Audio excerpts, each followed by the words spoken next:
Olá, muito bom, boa tarde. Guardando o Fábio entrar. Oi, Gabi. Jean.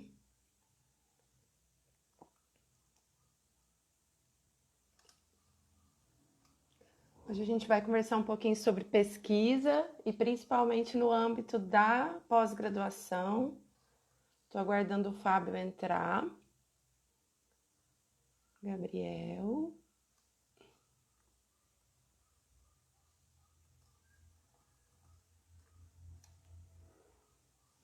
Oi, Gabi. Maravilhosa.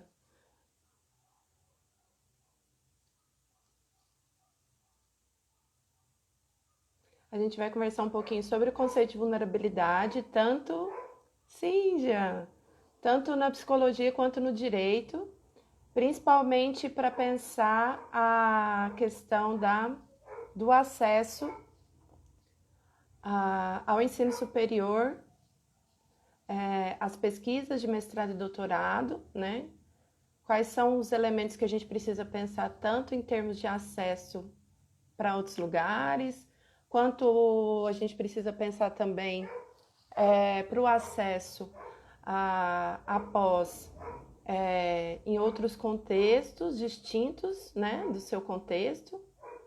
Então, o Fábio entrou e aí vou chamar ele para essa prosa, para a gente sistematizar um pouquinho do como que está isso.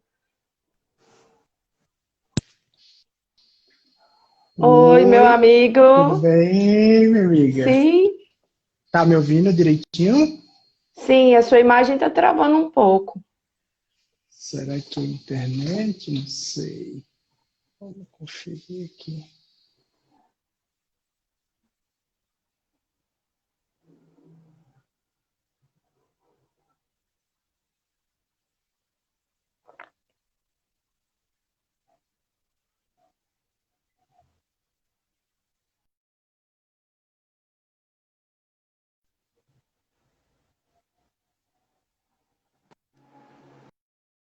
Será que conseguiu? Que a internet dele caiu?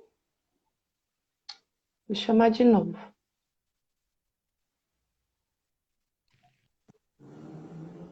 E agora? Agora eu acho que foi. Tá me vendo? Tô te vendo e parou de travar. Só um segundo que agora eu não estou lhe ouvindo. Todo mundo tá me ouvindo? É só o Fábio? Será que é meu áudio? Travou de novo.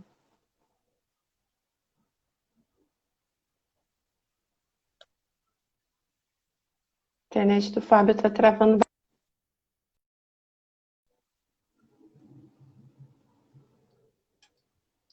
Vamos lá, pela paciência.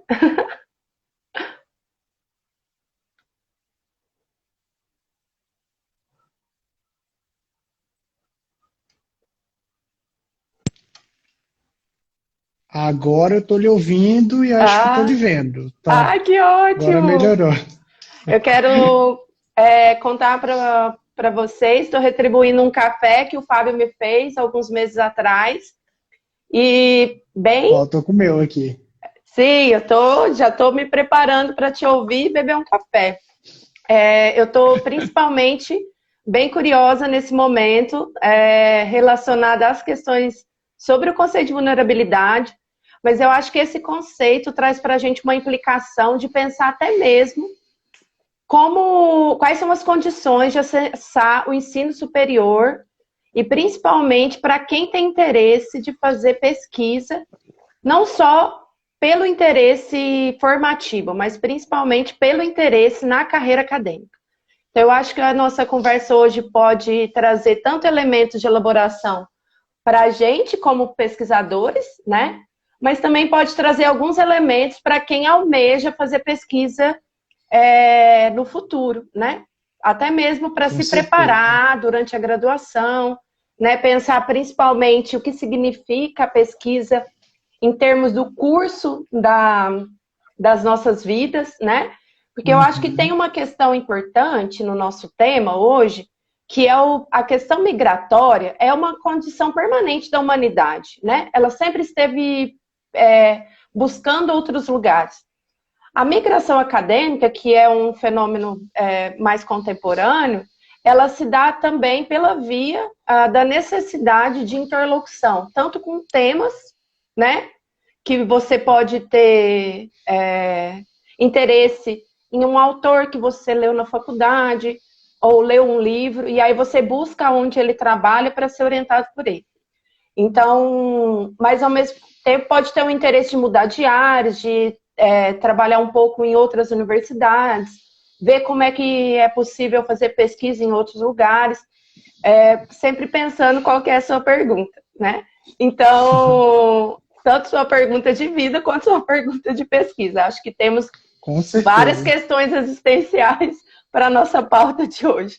Então, eu acho que eu vou te dar a palavra, né, de uma forma muito carinhosa, retribuindo todas as elaborações que você me permitiu fazer naquele encontro que a gente teve lá no começo do isolamento social.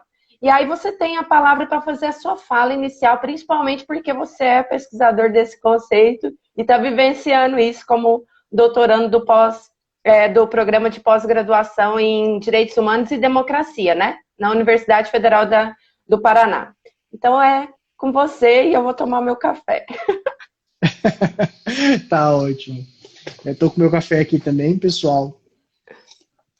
Primeiro eu gostaria de agradecer a minha amiga, prima e companheira da vida aí, de luta, Marcela, e agradecer pelo convite, porque esses momentos, esses encontros fazem tanto a gente refletir um pouco sobre a questão acadêmica em si, mas também serve como uma ferramenta fundamental de aproximação. Assim. Então, o momento atual pede por calor humano, e que seja pela via virtual, ele ainda é muito bem-vindo. Então, quando eu fui desafiado, digamos assim, um pouco pela Marcela, no sentido de trazer um pouco, tanto da minha construção enquanto acadêmico, enquanto jovem acadêmico, e também um pouco sobre entender o que significa esse conceito de vulnerabilidade, até fazendo uma aproximação com o meu projeto de tese, né, que está continuamente sendo construído e reconstruído nesse processo que é a academia, viver a academia. Né. Então, eu pensei assim, mais ou menos, você vai me controlando aí no horário, mas inicialmente eu vou trazer mais ou menos o que seria esse conceito de vulnerabilidade? E aí, numa segunda rodada, eu trazer um pouco da minha história acadêmica, no sentido de ser um migrante nordestino, estar no sul do país, numa cidade como Curitiba, quais são as implicações, quais são os desafios, né? O que me motivou, quais são as consequências dessa escolha também no meu dia a dia. Então eu elaborei uma seguinte perspectiva para a gente poder trabalhar, de passado, presente e futuro. Né? Obviamente, quando a gente fala do conceito de vulnerabilidade, o que seria essa vulnerabilidade? Existem inúmeros conceitos para dizer o porquê que um indivíduo ele está numa posição assimétrica de poder, o porquê que ele é hipossuficiente, o porquê que ele é mais fraco em razão da sua raça, da sua sexualidade, da sua idade, da sua religião, da sua sexualidade, que faz com que ele se torne, digamos, mais propenso a efeitos negativos de determinadas atitudes, sejam do próprio Estado, ou do indivíduo, ou de uma coletividade, né? E, por outro lado, faz a gente perceber o que é necessário para empoderar e emancipar essas pessoas no sentido de garantir direitos fundamentais a elas. Né? Quando a gente olha pelo viés constitucional, que é o viés basilador, né? De qualquer política pública, de qualquer maneira que se enxergue o direito como ferramenta instrumental efetivo de coordenação social, mas também de mecanismo de busca por uma justiça social. Né? Então, aí é outro elemento que está umbilicalmente conectado à vulnerabilidade é a questão da justiça. Quando a gente pensa o que é justo, será justo isso? Será que é justo alguém sofrer determinado preconceito por causa da sua sexualidade ou por causa da sua religião? Ou quando a gente fala sobre raça e contato direto com a religião, quando a gente fala sobre o ser negro, se construir negro, e quais são as implicações? O que é que torna um indivíduo vulnerável?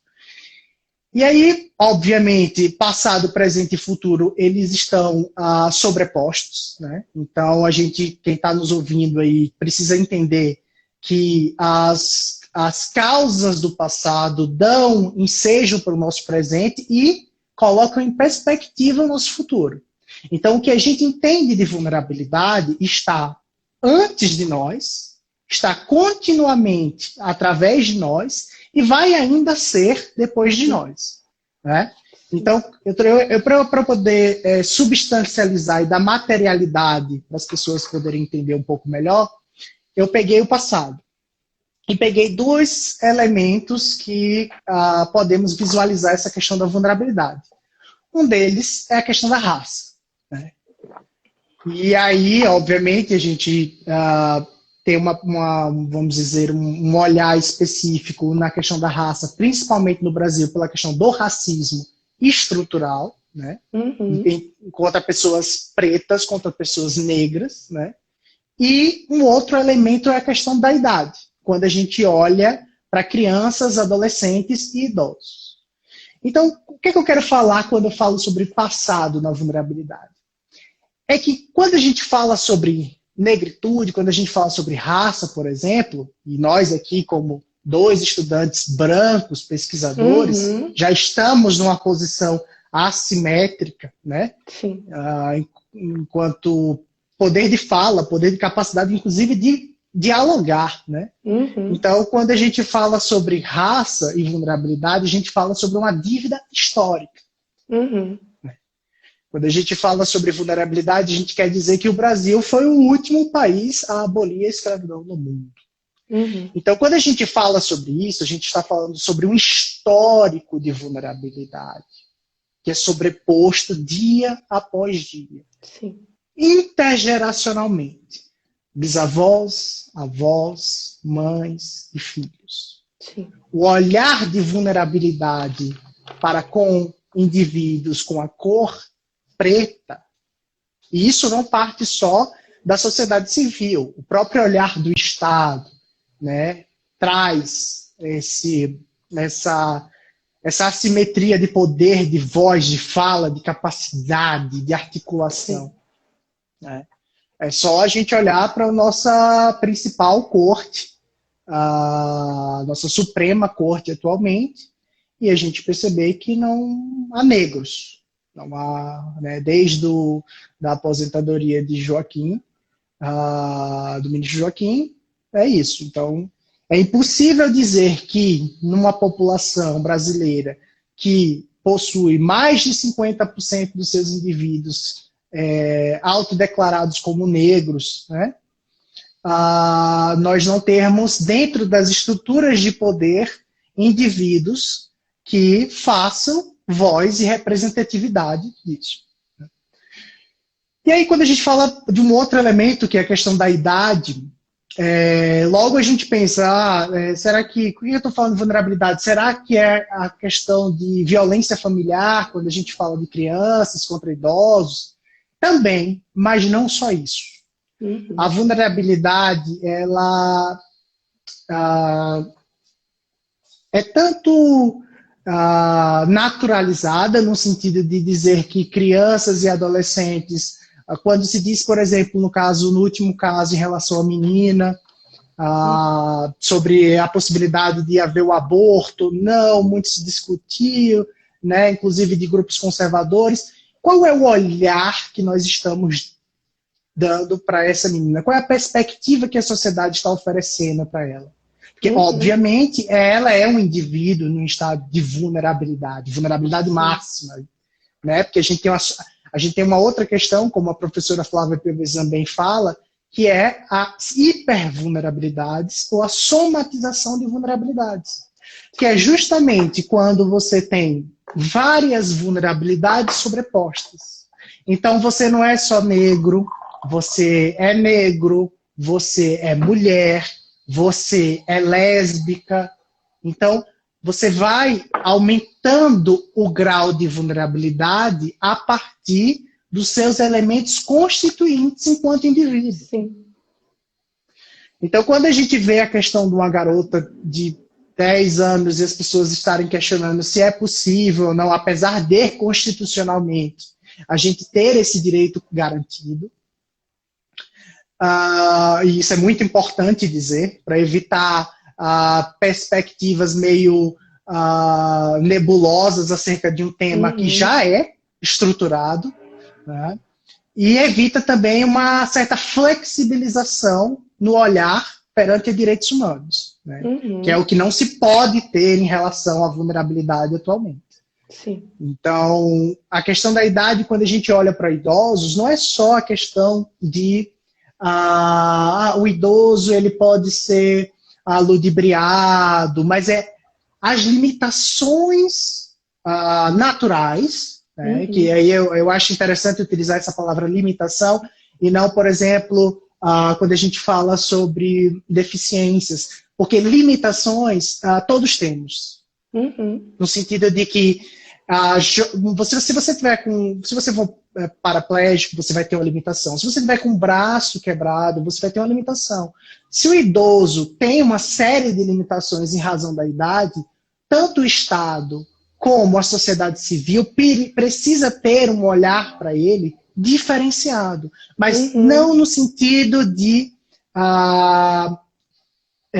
separação, de distinção, mas é no sentido de vamos entender quais são as limitações e vamos oferecer os instrumentos para que o próprio indivíduo alcance, né, diante das condições em que ele se apresenta, tenha capacidade de agir, né, tenha capacidade de voz, tenha capacidade de ser ativo enquanto agente social, que é essa questão quando a gente olha na idade, por exemplo, né?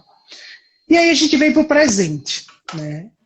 Como é que a gente olha o presente na vulnerabilidade, a vulnerabilidade no presente? A gente olha quando a gente está no sinal de trânsito e a gente vê uma série de pessoas, né, numa situação pedindo uma contribuição, né, pedindo uma esmola.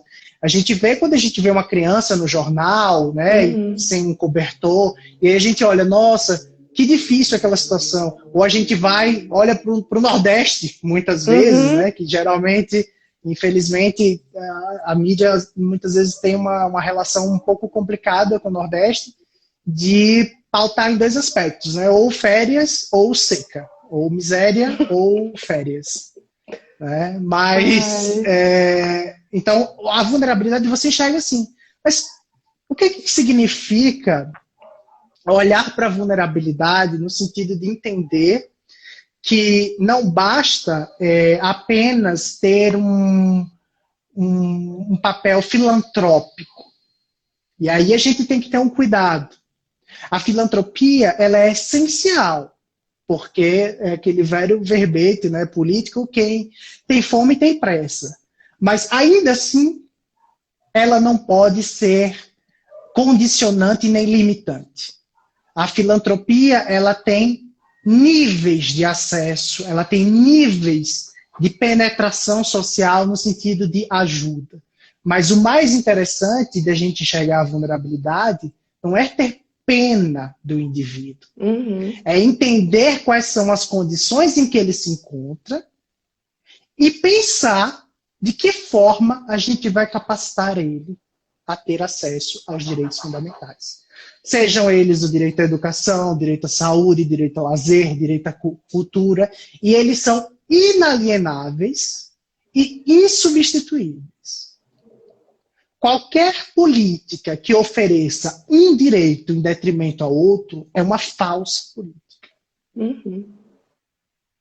Apesar de estarmos num momento político tão difícil de enxergarmos um futuro, e enxergarmos até o presente, né? Ainda assim, nós temos que lutar e resistir perante qualquer perspectiva que permita a flexibilização de direitos humanos. Uhum. E aí, quando a gente olha para o presente, eu dou 2 elementos: gênero e sexualidade. Gênero fez parte de toda a minha construção enquanto acadêmico. Primeiro, por eu sempre ter orientadoras mulheres. Uhum. E segundo, por minha vida em iniciação científica e na minha dissertação de mestrado, ser sobre gênero.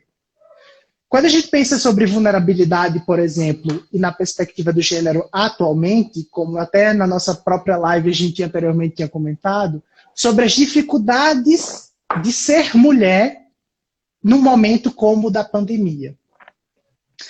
Mas por quê? Mas aí a gente olha para a violência familiar, os números só aumentam, né, de homens, e a gente tem declarações das mais bizarras, né, as mais justificativas, seja porque que o futebol tem que voltar, porque senão vai aumentar a violência familiar. Isso a gente escuta de vozes que a mídia oferece espaço.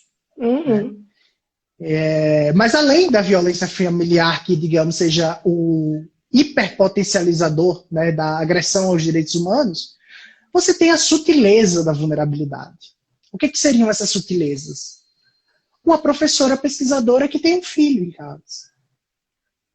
Que já existem dados e pesquisas, inclusive da USP, da Universidade de São Paulo, em que deixa claro que a produção acadêmica feminina caiu exponencialmente a partir do momento da pandemia. E aí, quando a gente pensa, grosso modo, por que as mulheres pararam de produzir e os homens não, academicamente falando? Porque as mulheres e o trabalho delas é subsídio para o desenvolvimento de uma sociedade estruturada no machismo. Uhum. Então, a gente tem que olhar, né, com a perspectiva de gênero, com a lente de gênero, para toda e qualquer política pública que fale sobre vulnerabilidade. E aí a gente vem para a sexualidade no presente. Que, obviamente, já é um tema que, quando a gente fala de mulheres trans, quando a gente fala de homens trans, quando a gente fala de homens gays, de mulheres lésbicas, bissexuais, todo o grupo LGBTIQ, você já sabe de uma questão de vulnerabilidade, tanto perante o Estado como da sociedade civil em geral. Né? Crimes não faltam para nós exemplificarmos o que significa essa vulnerabilidade. E aí eu quero deixar claro para quem estiver assistindo a gente, Marcelo, que a vulnerabilidade não é só porque você age de uma forma ou de outra. Sim. A vulnerabilidade está na sua identidade, de como você se revela para o mundo. Apenas como você é, já está a vulnerabilidade em si mesmo. Por quê? Seja porque o Estado não proporciona ferramentas de segurança que assegure você ser como você é, ou porque ele não utiliza de um instrumental efetivo para coibir ações que coloquem esses grupos em vulnerabilidade. Então, um dado curioso aqui, só para quem estiver assistindo a gente, é no sentido de entender que, por exemplo, a vulnerabilidade, enquanto perspectiva social, ela só veio a ter, digamos, essa análise muito depois da época da pandemia de HIV. Que foi a primeira vez que se associou um termo de... Porque vulnerabilidade, logo que você olha, você pensa em termo biológico. Sim. Só depois esse termo foi translocado, né? Foi transplantado para as ciências sociais para a gente entender o que significa determinados indivíduos, determinados contextos, determinadas situações que coloquem o indivíduo em vulnerabilidade. Sim. E aí, para fechar essa perspectiva, eu falo sobre futuro. Quando a gente fala sobre a vulnerabilidade, principalmente no momento atual da pandemia, a gente percebe que, principalmente quando a gente fala na realidade política brasileira, a gente parece que o futuro está ficando cada mais vez distante da gente. Seja em questões laborais, seja em questões de direitos propriamente ditos, seja com o próprio moralismo crescente, com essa onda conservadora, até a não crença na ciência como ferramenta de escape dessa situação. Então, o futuro para os vulneráveis, nessa perspectiva, é mais ainda de vulnerabilidade. Uhum. Porque não basta você ter suas raízes marcadas por um espectro de vulnerabilidade, você passar por situações no seu presente que marcam essa vulnerabilidade e você ainda não vê saída no futuro. E aí é onde está cada vez mais o trabalho de resistência e de luta por direitos fundamentais. Ainda mais quando a pandemia só nos fez revelar ainda mais essas vulnerabilidades. Escancarou, como se diz. Até minha mãe falou isso. Parece que escancarou. Né? Parece que a pobreza, né? A gente está ali, as dimensões, a pirâmide, mas parece que a falta de acesso à água, quando a gente fala sobre lavar as mãos, escancarou todo o projeto social que não deu certo. Né? Então, é impossível dizer que vamos combater uma desigualdade social sem olhar para os mais vulneráveis. Você me permite eu fazer algumas provocações? E aí eu acho que a partir dessas provocações a gente podia trazer alguns elementos de como essa questão constitui a sua formação como pesquisador e a sua escolha para a migração, né? Acadêmica, principalmente. Eu gostaria de problematizar principalmente que a gente tem, achei bem interessante essa questão da questão da palavra limitação. A palavra limitação e a palavra capacidade é muito estudada, que eu acho que permite a gente fazer um diálogo entre direito e psicologia a partir disso, que até mesmo a partir dos estudos da deficiência, a gente é interessante a gente pensar que a vulnerabilidade, né, enquanto ela está principalmente ou na falta, né, ou na não existência da condição de acesso a bens materiais e bens e serviços que garanta plenas condições de desenvolvimento humano para o sujeito. Ou seja, a gente está principalmente pautando que o fato do sujeito não ter acesso não permite a ele se dar conta sobre elementos sobre ele ou ela mesma que ele se daria se ele tivesse acesso aos bens culturais produzidos pela humanidade. Isso é uma questão material.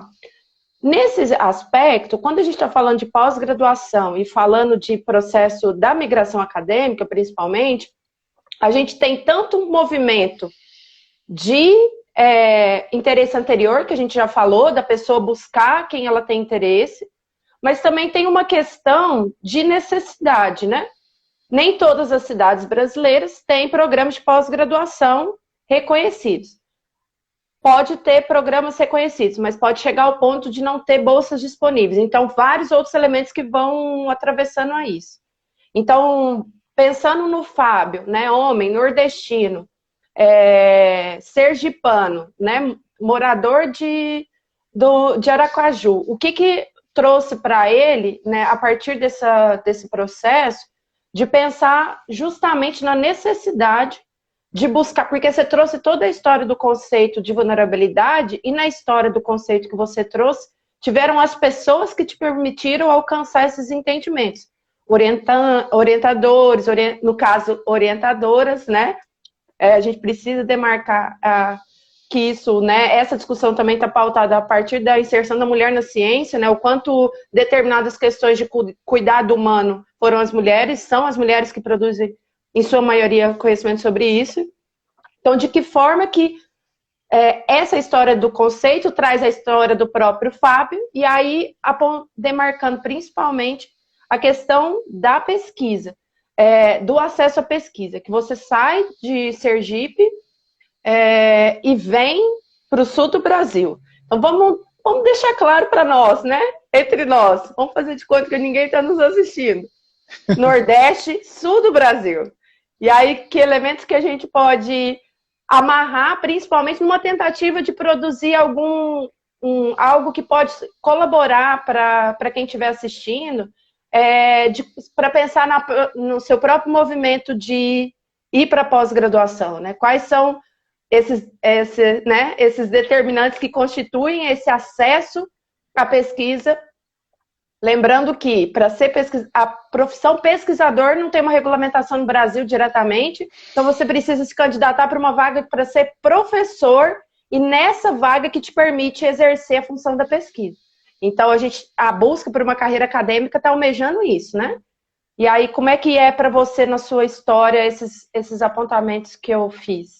E aí depois eu tenho só mais um segundo apontamento. Perfeito, perfeito. Bom, dito um pouco sobre o meu projeto de tese, sobre o que significa essa vulnerabilidade, eu vou enfocar agora, como você bem falou, sobre a minha história acadêmica. E preciso dizer aqui, é uma coisa que eu continuo ainda a construir e refletir, mas acho que certas questões, o lugar de fala ainda é uma questão muito importante para essa discussão, porque eu sou homem, tá? Eu sou branco e sou nordestino, como você bem falou. E hoje moro em Curitiba. Minha história acadêmica foi marcada tanto por orientadoras que me permitiram, principalmente Márcia Bertoldi, na Universidade de Tiradentes, que me permitiu adquirir o olhar de pesquisador, porque ser professor e pesquisador aqui no Brasil, como você bem falou, está umbilicalmente conectado, mas muitas vezes a gente confunde a atividade de um com do outro.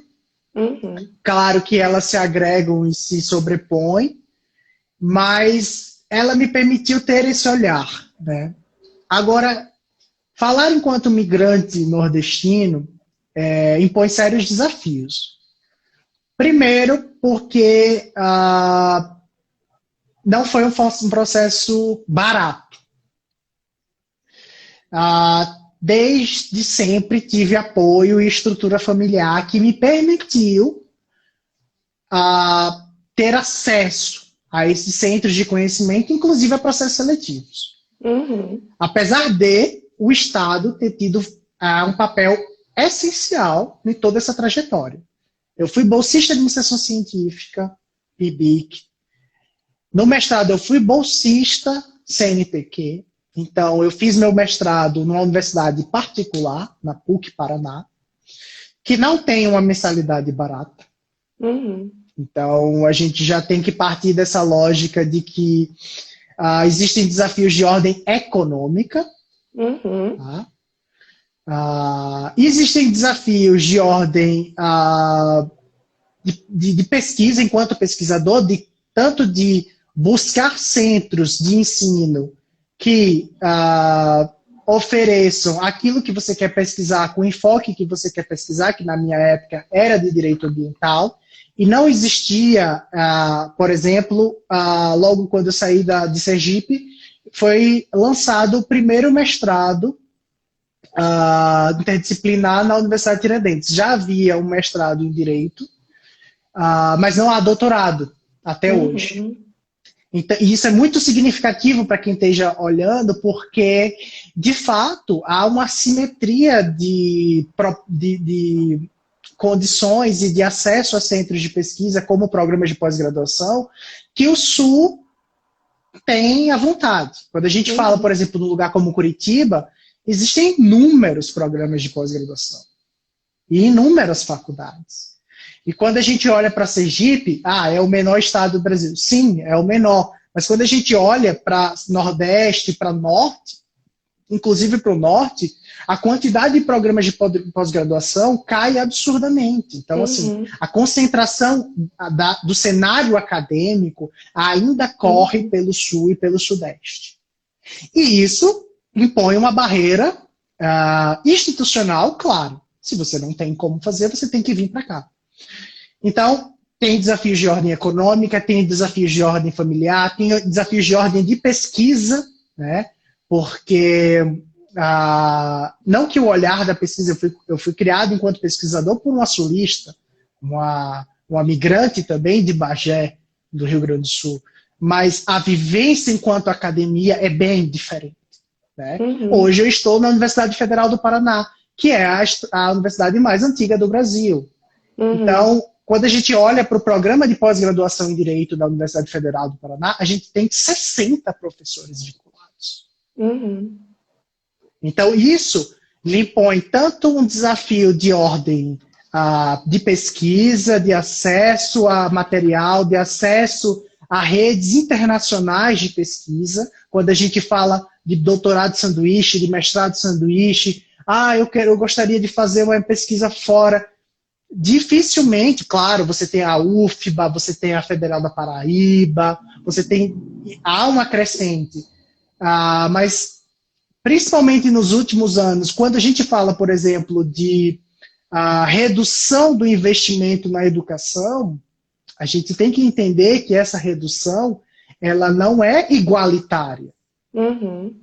Quando a gente fala que vai cortar dinheiro da Universidade Federal do Paraná, é muito diferente da gente falar que vai cortar dinheiro da Universidade Federal de Sergipe. Pelo tamanho do programa. É basicamente, numa comparação um tanto, me perdoe, né, nos tamanhos devidos, mas é basicamente a pessoa que ganha 10 mil reais passa a ganhar 8, e a pessoa que ganha o salário mínimo passa a ganhar metade disso. Então a gente tem que entender essas dimensões.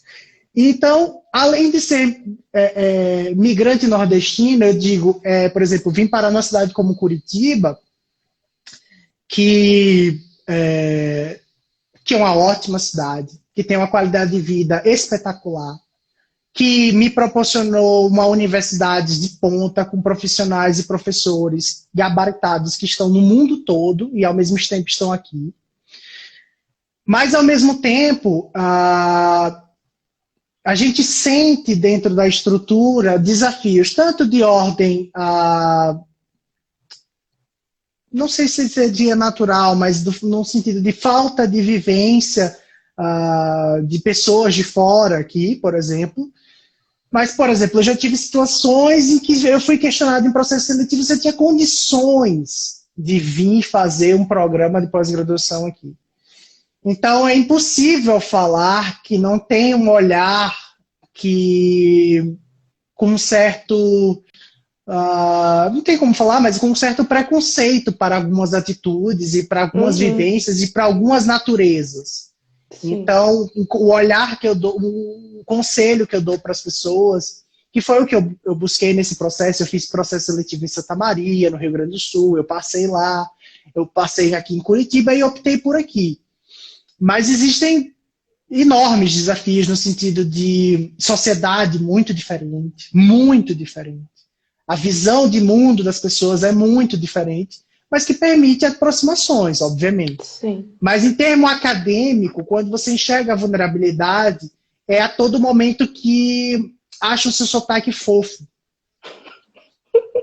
Mas que é, entendeu? E eu hoje me reconheço muito mais como nordestino.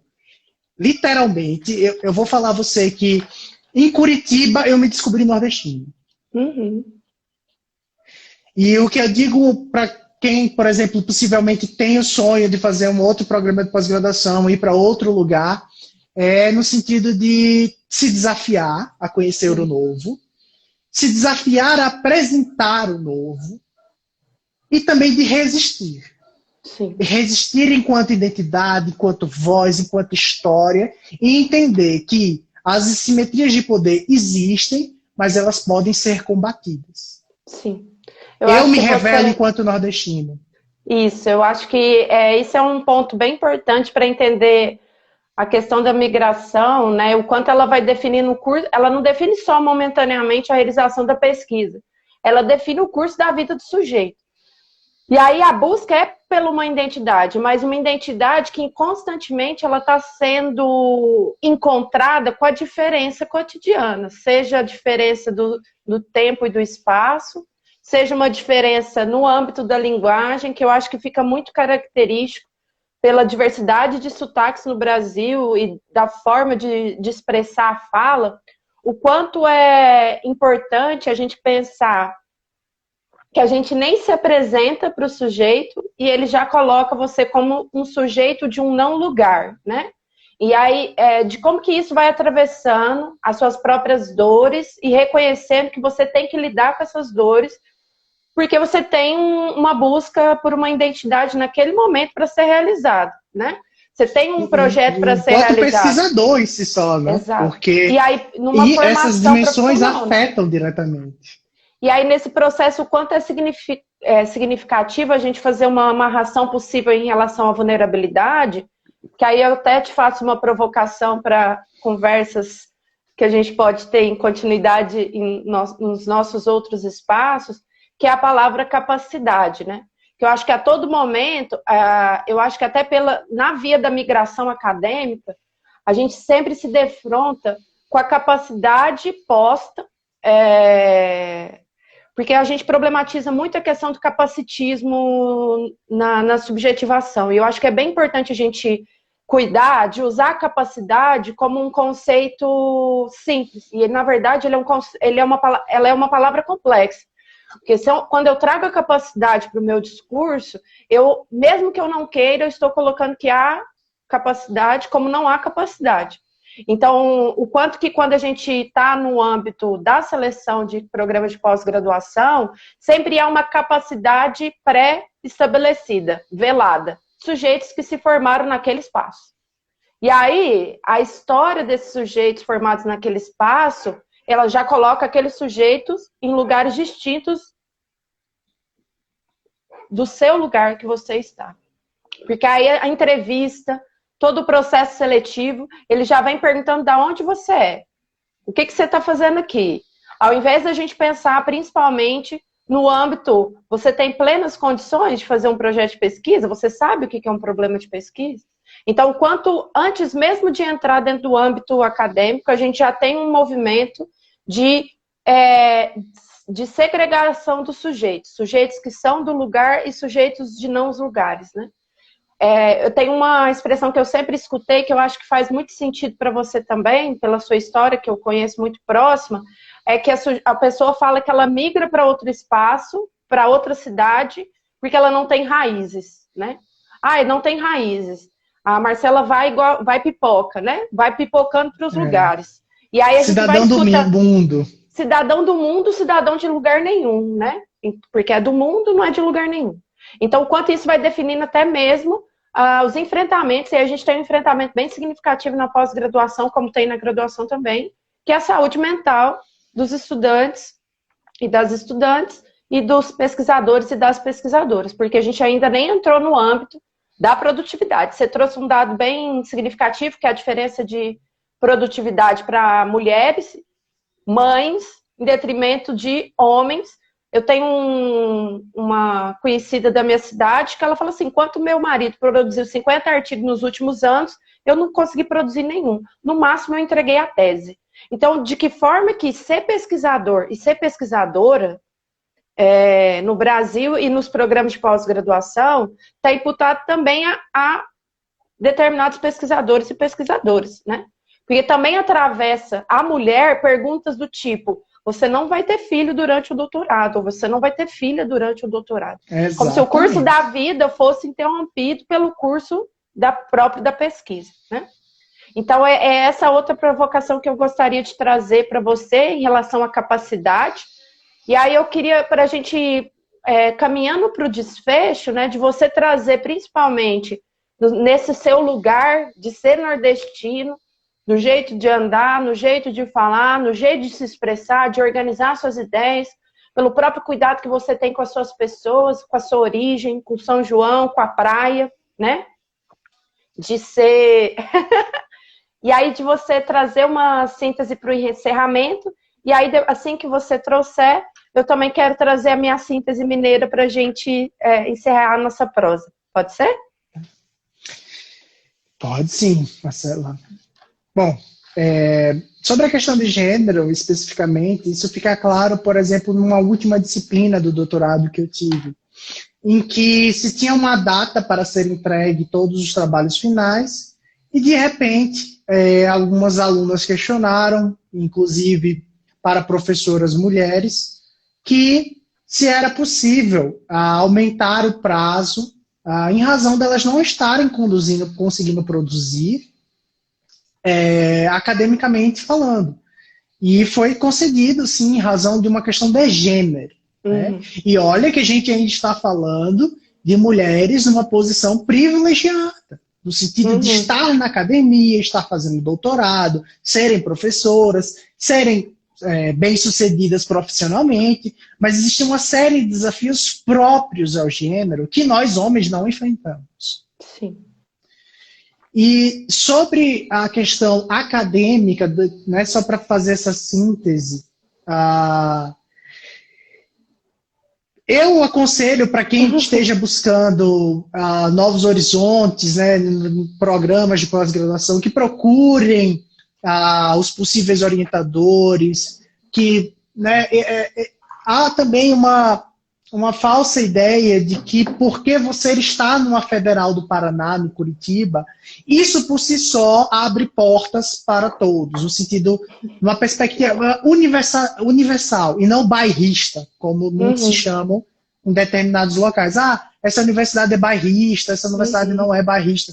Então, exige de nós, enquanto nordestinos, enquanto migrantes, questões aquém do que, digamos, o modus operandi se mostra. Então,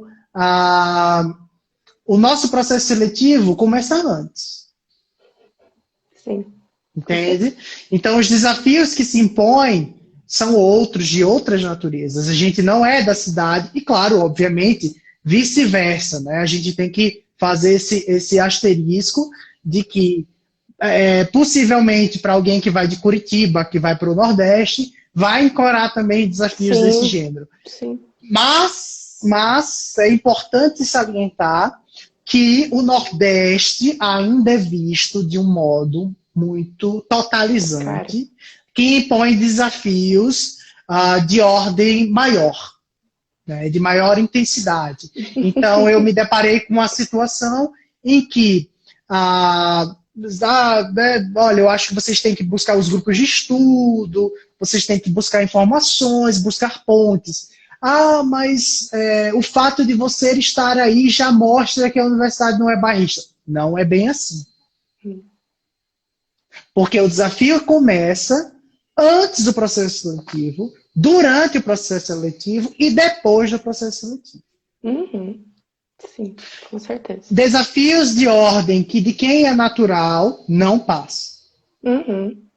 Isso significa um cancelamento? Uma política de cancelamento?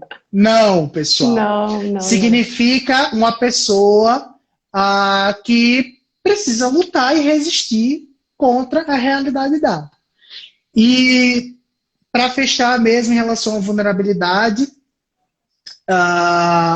eu acho que duas palavras que acompanham muito quem quer entender vulnerabilidade e quem quer enxergar vulnerabilidade é empatia e justiça social. É saber que a dor do outro não é menos dor porque está em outro coração. E justiça social não é emoção, não é filantropia, não. É a busca por instrumentos que salvaguardem pessoas e empoderem elas para que não necessitem de uma perspectiva sutilmente altruísta, por exemplo. Então, é justiça social e empatia. É isso? Quer trazer Pensou em alguma coisa para terminar bem poética? Pensei!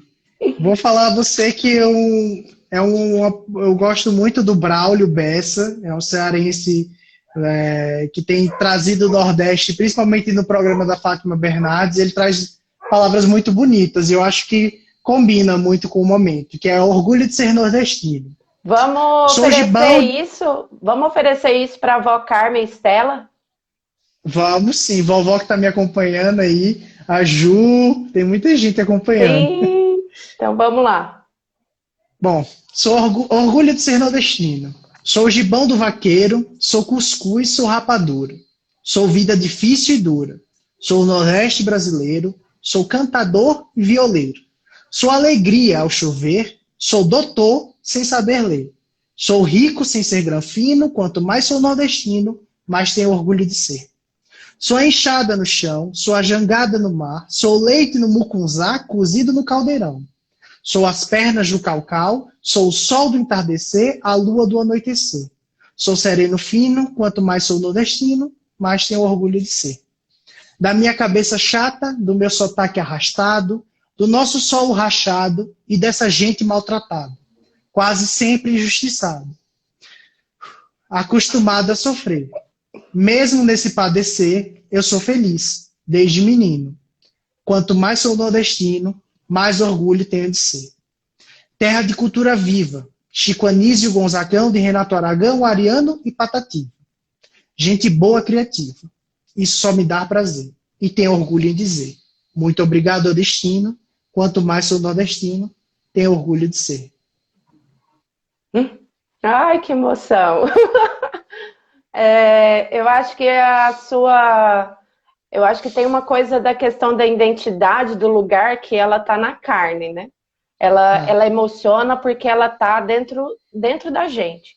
E aí, eu acho que nessa brincadeira que a gente fez, quando a gente pensou nisso, eu também escrevi mas eu acho que eu não consigo chegar até o final sem me emocionar. Mas o seu foi seu, o meu não foi meu. O meu foi inspirado, tem Drummond junto, entendeu? Então eu vou compartilhar com vocês, principalmente porque eu acho que a história do Fábio é uma história que se parece muito com a minha história também, né? Eu já vim mais próxima do Sudeste, mas mesmo vindo do Sudeste, de uma cidade de Minas Gerais, eu ainda também percebo, pela fala, pelo jeito de ver o mundo, esses atravessamentos de ser de um não lugar, né? Você não é daqui porque você já esteve em vários lugares. E aí, constantemente, eu provoco falando que o meu lugar é onde eu estou naquele momento e com as pessoas que eu quero estar naquele momento. Mas grande parte das minhas pessoas não estão nos mesmos lugares físicos, né? Porque a gente até mesmo se conheceu num lugar que não é o nosso próprio lugar, né? Então, eu vou trazer Minas, o sotaque na palavra, e vou trazer principalmente o Drummond para a gente encerrar essa conversa, que eu acho que foi bem importante para nós, né? Então, foi assim que eu escrevi. Se eu pudesse dizer aqui, me inspirando em Drummond, diria que ser mineira é ser sorridente. Cultivando as letras e artes, ser poeta e literato, é gostar de política e amar a liberdade. É viver nas montanhas, é ter vida interior, é ser gente que se impressiona, o tanto que comer letra dá fome. O povo ainda não acompanha a emoção e a empolgação da gente. Da gente querer abraçar o café, gargalhar a janta e já pedir no café da manhã. Ah, muito lindo. Então, tinha vários versos do Drummond no meio. Muito lindo, e eu acho que o Drummond me ajuda principalmente quando ele fala que a crônica é os rabiscos do cotidiano. E principalmente, eu acho que a nossa existência, quando a gente tem que mostrar que existe, mostrar que está aqui buscando uma identidade, um processo bem importante para a gente e para os nossos pares, a gente está aqui também buscando por um compromisso social e político com a pesquisa, com a produção científica. No momento, principalmente, que a gente vive o negacionismo e um discurso anticientífico. Não há possibilidade de transformação desse lugar que a gente vive se não for pela via do conhecimento, da produção científica, pela via que a gente possa possibilitar os sujeitos, os seres humanos, a sua emancipação, a superação e principalmente apontando que só é possível ser feito isso pela via da colaboração, né? Então, exatamente, eu acho que é bem importante. A gente tem alguns minutinhos finais, não sei se você quer falar alguma coisa, para a gente só não se perder no tempo. Só agradecer mesmo. Para mim, isso se torna um momento de afeto, né? Porque tanto pela nossa história de uma amizade, como pelo nosso processo de ativismo político, que está tão necessário atualmente. Assim, né? Nunca foi tão necessário resistir, nunca foi tão necessário politizar, nunca foi tão necessário lutar por quem mais precisa. Né? Isso. E é isso. Eu acho que o café de hoje está quase acabando. E aí eu gostaria muito de deixar para todo mundo a necessidade da gente encarar a ciência como uma possibilidade da gente aprender a nossa própria existência, tanto em termos dos nossos direitos adquiridos pela luta, quanto pelo termo da escuta do que a gente pode estar vivenciando cada um de nós. O que você está vivenciando é pertinente, sim. Não só para você, mas para todo mundo que também está vivenciando isso. Eu acho que é isso. Muito obrigada. Eu agendei essa live para poder encontrar com o Fábio, porque ele não atende as minhas chamadas, então eu cumpri meu objetivo da quarentena. Um beijo para todo mundo, gente. E um beijo, pessoal.